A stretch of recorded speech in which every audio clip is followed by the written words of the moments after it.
Hey kid, don't ever let them get inside your head. They'll tell you what to do in like anything you know that you can get. Don't let them guide your life to regret. With every breath, my past is filled with things I won't forget. I use them all to push me to my best. So treat the worst of life as if only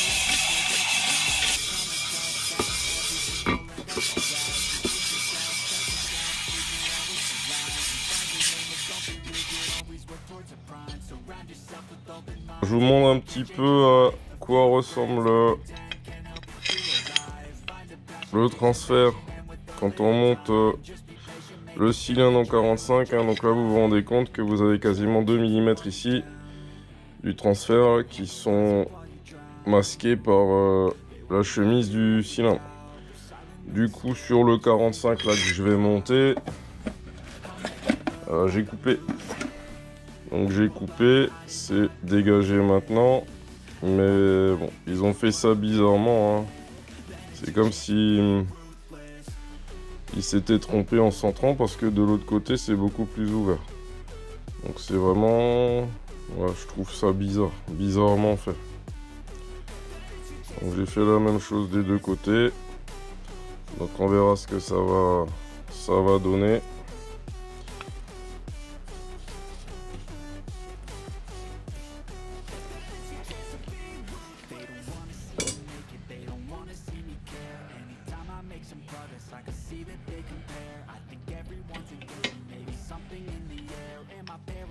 Donc là j'ai refermé le bas moteur, hein. J'ai pas encore monté les spies.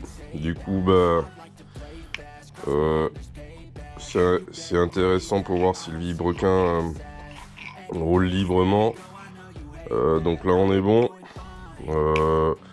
Donc étape suivante, je remonte les spies et puis je vais monter le haut moteur et puis prendre mes paramètres, voir ce que ça donne.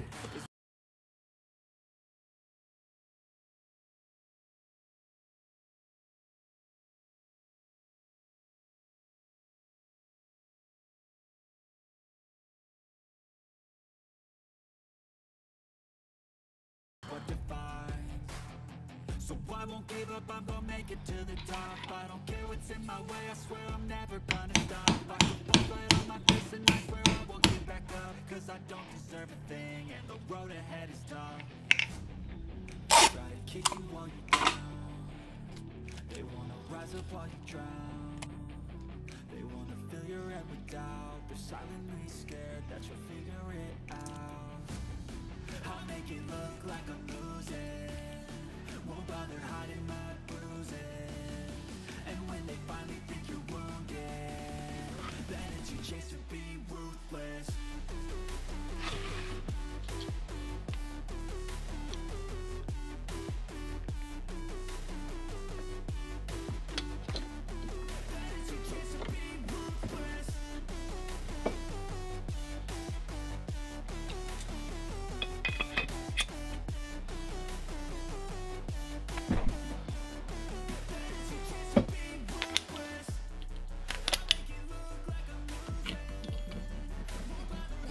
Bon alors là je suis en train de découper mon joint d'en base, hein.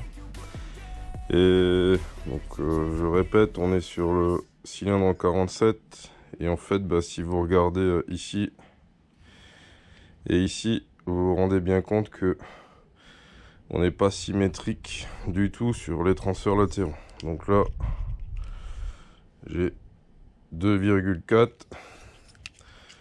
et là j'ai 5,3. Ouais, ce que j'ai gagné là, je l'ai perdu en haut. Donc je pense que c'est eux qui ont mal positionné les noyaux. Voilà. Mais du coup, le carter, hein, il sera pas appairé au cylindre. On m'a souvent dit que la symétrie n'est pas forcément l'ami du bien. Donc ça va être monté comme ça.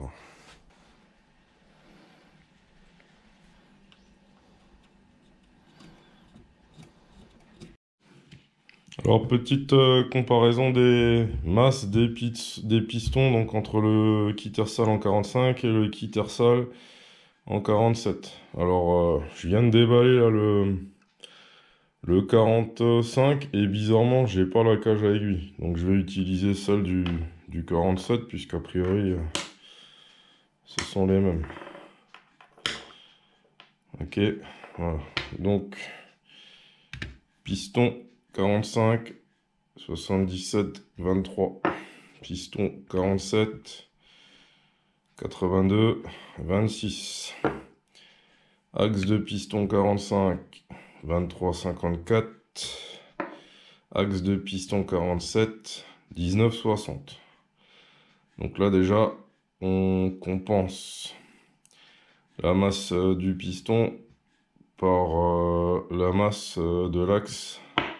Et moi je voulais utiliser un mâle aussi qui fait 19, 22. Donc il n'y a pas d'intérêt d'utiliser le mâle aussi sur le 47 parce que l'axe a déjà été allégé. Par contre, si je le monte avec le 45, 23, 55, si je remplace par le mâle aussi à 19, 22, je gagne 3 grammes et demi. Donc là, l'axe de piston mâle aussi, je vais le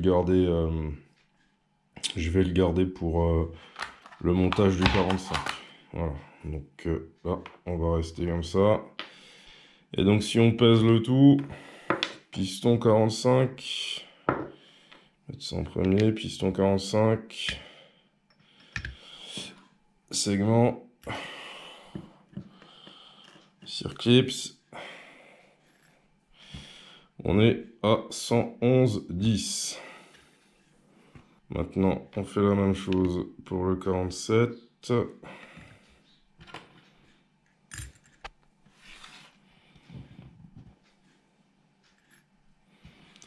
On est à 112,68. Donc finalement, le piston 47 a été bien travaillé. Parce qu'au final, entre le 47 et le 45, avec tous les éléments montés, on a 1 gramme à peine de différence. Voilà. Donc je pense que ouais, le 47, bah, il doit être bien pour être monté comme ça. Le 45, je pense qu'il y a un petit travail à faire sur le piston pour l'alléger un peu. En tout cas, l'ensemble piston axe. Donc c'est ma piste de travail pour le prochain. Donc là, j'essaye de faire une vérification du jeu à la coupe. Hein. Bah, je sais pas si vous voyez. Avec la loupe.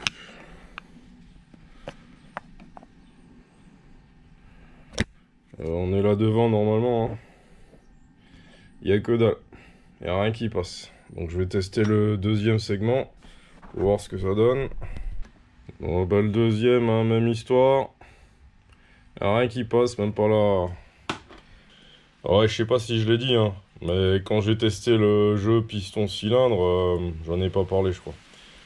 Mon piston avait du mal à coulisser, alors je pensais que c'est parce que j'avais coupé les barrettes et peut-être que j'avais des bavures qui traînaient, mais en fait, je pense qu'il y a un petit souci hein, avec le diamètre du cylindre. Donc j'ai passé un coup de rodoir pour que le piston bah, il coulisse à peu près. Mais là, va falloir que je gratte sérieusement les segments pour récupérer un jeu à la coupe correcte.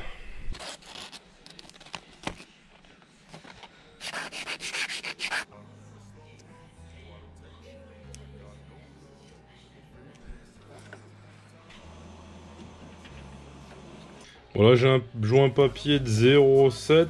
On m'avait prévenu que le 47 comprimait plus que le 45 et qu'il fallait certainement le surélever. Donc pour l'instant, je vais regarder comme ça qu'est-ce que j'ai comme taux. Sinon, bah, si on regarde les transferts, les latéraux sont quasiment dégagés. Et mon échappement est quasiment dégagé aussi. Donc là, je dirais que sur le papier, avec mon joint de 0,7 à l'intérieur du cylindre, c'est ok. Et maintenant, il faut voir qu'est-ce qu'on a comme taux.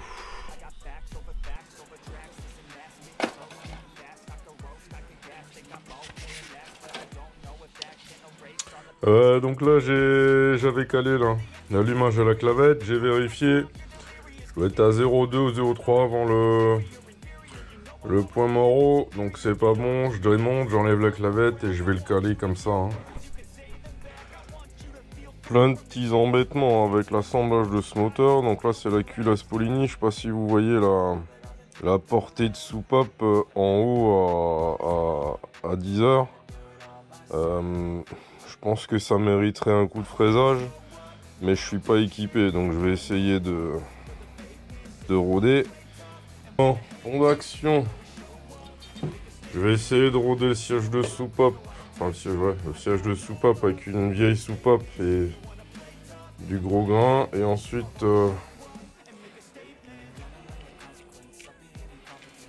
je vais passer avec la neuve et un grain plus fin. On verra ce que ça va donner.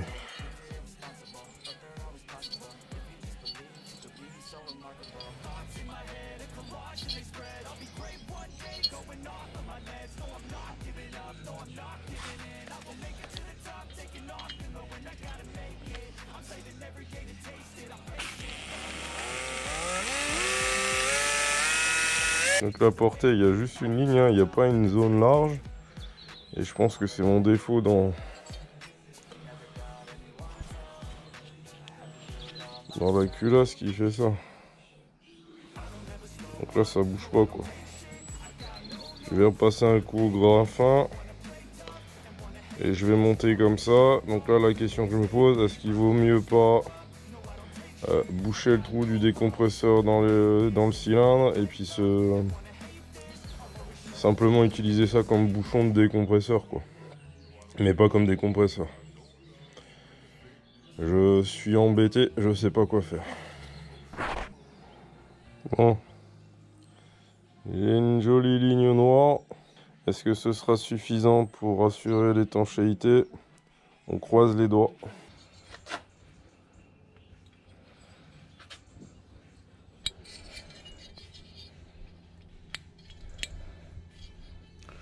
Bon, il y en a qui disent, hein, c'est pas grave, hein, si le décompresseur, la soupape est pas totalement sur la portée, la calamine fera le reste. Alors moi, perso, j'aime pas trop cette façon de penser, mais bon, là, sur ce coup-là, j'espère qu'effectivement, s'il reste une petite fuite, la calamine fera le reste.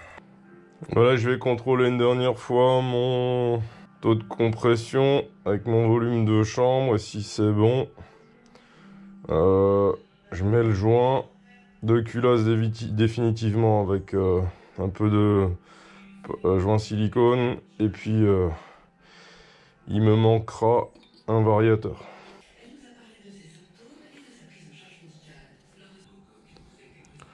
Donc je suis entre 12 et 11, donc ça ferait 5, 6, 7, 8,5.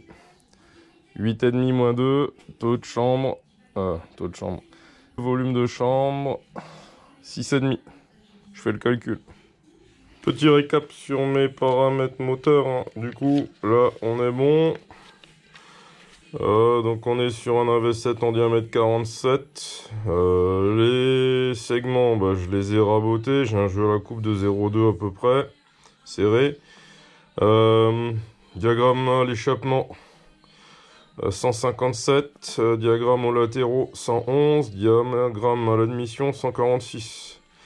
Donc ça me fait un croisement de 46 et par rapport à mon 45, du coup j'ai pris 11 degrés sur l'échappement et j'ai pris 9 degrés aux latéraux. Donc simplement à cause de ma relève, hein, je pense. Et peut-être qu'aussi sur les latéraux, sur le 47, ils sont différents que sur le 45. J'ai un joint de culasse de 0,5. J'ai deux joints d'embase, 0,7 plus 0,4, ça me fait 1,3, ça va tasser un peu. Pour un volume de chambre de 6,5, donc ça me donne un taux à 12,15. Donc moi, ça me va. Donc là, pâte à joint sur joint de culasse et on ferme. Et donc, partie bas moteur au moteur, là, on est ok. Il me faudra l'embrayage. Je sais pas quoi encore, peut-être un ER3 si possible avec roulement pour que je puisse utiliser la poulie lanceur. On va voir, mais il n'y a pas grand chose sur internet en ce moment. On parle rapidement du squish, hein. Alors si vous ne faites pas retoucher votre culasse et que vous surélevez votre piston, forcément va falloir faire un compromis. Vous pouvez pas avoir les diagrammes Les transferts débouchés et un squish ok. Donc là, bah moi, je sacrifie toujours le squish. Mais quand même, je vous montre. J'ai un squish à 1,5. Hein. Voilà. Donc, enfin, je n'appelle pas ça un squish. Hein. Donc j'ai un 5 entre le piston et le dôme de la culasse. Grosso modo sur les côtés. Voilà. Donc ça, bah, ça reste comme ça. Vaut mieux en avoir trop que pas assez. Au moins, je suis sûr que j'ai pas de soucis.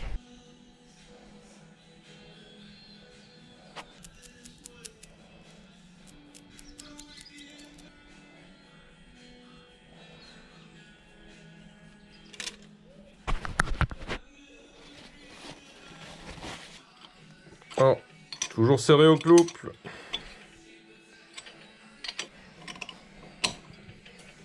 Clic, clic. Clic, clic. Clic, clic. Clic, clic. Ah. Bon, bah, c'est un moteur hein, où j'aurai plein de petits bricoles à faire qui m'auront bah, pris plus de temps que prévu. Plein de petits ajustements. Hein. Dès le départ, déjà, le jeu piston cylindre n'était pas bon. Le jeu à la coupe, il n'était pas bon. Après, bah, régler le taux de compression. Le décompresseur, la soupape, pareil, avec la portée de la culasse Polini qui n'était pas top. Voilà, donc au final, bah, j'ai un moteur là qui est prêt à être monté et à être démarré. Mais tous ces petits soucis-là me laissent... Enfin, comment dire? J'ai mauvais pressentiment, on va dire ça comme ça. Je sais pas, donc bon. Dès que je peux le monter et qu'on peut le démarrer, bah, je ferai une autre vidéo. En espérant bah, que ça tienne. Voilà ce qu'on va se dire. Je vous dis merci de m'avoir suivi. Et puis je vous dis à bientôt. Bye.